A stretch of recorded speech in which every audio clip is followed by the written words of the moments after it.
Welcome back. A 28-year-old man is in serious condition in hospital after being shot while in the Robinson Road area, the Robinson Road and 3rd Street, Coconut Grove area last night. Police say it happened shortly after 8:30 p.m. when the victim, along with another male, was sitting in a vehicle when a dark-colored Japanese car pulled alongside them. Two males with firearms exited and discharged gunshots in their direction, striking the victim who was sitting in the front passenger seat. The driver exited that vehicle and ran behind a nearby grocery store for safety.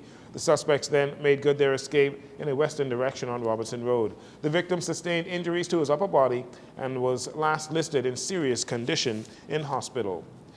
Commentary on the Fiscal Responsibility Council's review continues following the Prime Minister's response to the Council and criticism by the FNM's Shadow Minister for Finance, Kwesi Thompson. The opposition leader, Michael Pintard, now says the Davis administration has once again proven itself to be the enemy of accountability and transparency. Pintard said, confronted with serious findings from the FRC, the Prime Minister's response was not to explain or correct the breaches of law identified in the report, but to dismiss the Council's conclusions outright. He said the Fiscal Responsibility Council has made clear that the government is in breach of the law, that it is failing to meet its own fiscal framework, and that it is misleading Bahamians with questionable projections. Pintard says instead of owning up to the breaches and telling Bahamians how they will fix them, the Davis administration has chosen to hide behind political spin.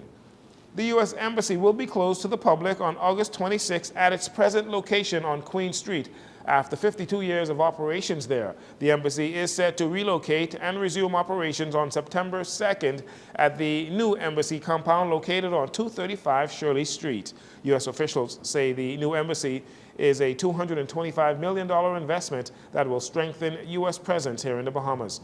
American citizens in need of emergency services during the time of the closure should visit bsusembassy.gov or contact the American Citizens Service Office. And finally, work on the North Eleuthera Airport set to begin. Aviation Director Dr. Kenneth Romer says a recent meeting marked the launch of the project, which represents a significant milestone in advancing to the next phase of construction of the new international airport at North Eleuthera that will create economic and entrepreneurial opportunities for the island by attracting additional international and domestic airlift.